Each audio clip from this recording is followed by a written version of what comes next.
বিডার chairman কে এই আশিক চৌধুরী? কেন তাকে নিয়ে নতুন স্বপ্ন দেখছে বাংলাদেশ? কেন রাতারাতি বাংলাদেশি সাধারণ মানুষের কাছে তিনি হয়ে উঠলেন একেবারে বাস্তবের সুপারহিরো? কে এই মানুষটা, যিনি বিলাসবহুল জীবনের সবটুকু ছেড়ে দেশে ফিরে দায়িত্ব কাঁধে নিয়েছেন, যেন একবারের ডাকেই পেছনে ফেলে এসেছেন আধুনিক জীবনের সুযোগ সুবিধা? না, এটা কোনো সিনেমার গল্প না, এটা একেবারে বাস্তব এই বাংলাদেশেরই এক সাহসী সন্তানের গল্প। আশিক চৌধুরী নামটা এখন বাংলাদেশের ইনভেস্টমেন্ট দুনিয়ায় এক আলোচিত চরিত্র। বাংলাদেশ বিনিয়োগ উন্নয়ন কর্তৃপক্ষ বা বিডার নতুন নির্বাহী চেয়ারম্যান হিসেবে যিনি এখন শুধুই দপ্তরে বসে চা খাচ্ছেন না, বরং ঘাম ঝরাচ্ছেন দেশের জন্য। তিনি হুট করেই আসেননি, আর তার দায়িত্ব দেওয়ার পেছনেও আছে এক রোমাঞ্চকর মোড়। সিঙ্গাপুরে বসে নিরাপদ ও সচ্ছল এক জীবনের মাঝেই হঠাৎ এক কল আসে।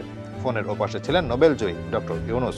প্রশ্ন একটাই, আশিক, দেশের মানুষের জন্য কিছু করতে চাও? 59 সেকেন্ডের এক ছোট্ট হোয়াটসঅ্যাপ কল, আর তাতেই জীবন পাল্টে গেল আশিকের। স্ত্রীকে জিজ্ঞেস করেও না, সোজা সিদ্ধান্ত, চলো দেশে ফিরি। এই মানুষটা সিঙ্গাপুরে HSBC ব্যাংকের রিয়েল অ্যাসেট ফাইন্যান্স ডিভিশনের একজন পরিচালক ছিলেন। সেখানকার বিলাসী জীবন, নিরাপত্তার সুযোগ সব ছেড়ে দেশে ফিরলেন শুধু দেশের জন্য কিছু করার ডাকে। কেউ যদি প্রশ্ন করে আসলে কে দেশের আসল প্রেমিক, তার উত্তর হতে পারে এই আশিক চৌধুরী। এমনকি সরকারও তার আত্মত্যাগকে সম্মান জানিয়েছে। 12 সেপ্টেম্বর তার নিয়োগের প্রজ্ঞাপন জারি হয়, আর কিছুদিন পরেই তাকে দেওয়া হয় প্রতিমন্ত্রীর মর্যাদা। আর তারপর থেকে মানুষ ভাবছে এই লোকটা এতদিন কোথায় ছিলেন। তিনি এখন শুধু একজন কর্মকর্তা না, মানুষ তাকে দেখছে ভরসার প্রতীক হিসেবে। এক মাসে 2 শতাধিক ব্যবসায়ী আর সিইওদের সঙ্গে বসেছেন, কথা বলেছেন, বুঝেছেন দেশি বিদেশি বিনিয়োগকারীরা আসলে কোন সমস্যায় পড়ছে। সমাধান খুঁজছেন দিনরাত কাজ করে। এমনও দিন গেছে ছুটির দিনেও 18 ঘন্টা অফিস করেছেন। তার ফেসবুক পোস্টে যখন লেখেন, ম্যাচের সবাই ভালো বল করবে না, তবে আমরা দল হিসেবে খেলছি, তখন দেশের মানুষ এই কথায় নিজের কথা খুঁজে পায়। কেউ যেন প্রথমবারের মতো বুঝে ফেলেছে সরকারি চেয়ারে বসে থাকা মানে ডেস্কের পেছনে গুটিয়ে থাকা নয়।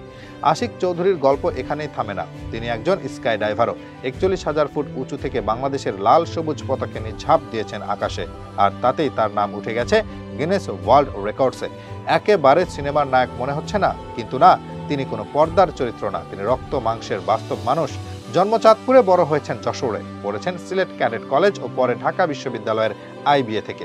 এরপর পাড়ি জমান ইউকে, পড়াশোনা শেষ করে পেশাগত সাফল্যে পৌঁছান সিঙ্গাপুরে।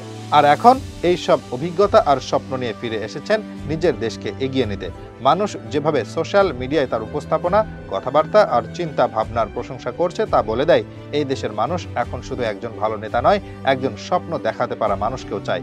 আর সেই শূন্যস্থানটা পূরণ করতে যেন এসেছেন আশিক চৌধুরী। বাংলাদেশ হয়তো এক নতুন অধ্যায়ে প্রবেশ করতে যাচ্ছে, যেখানে নেতৃত্ব দেবে এমন সব সাহসী দেশপ্রেমিক তরুণ যারা পুরো ব্যবস্থাকেই বদলে দিতে চায়। আর এই নতুন অধ্যায়ের প্রথম পাতায় নাম থাকবে আশিক চৌধুরী।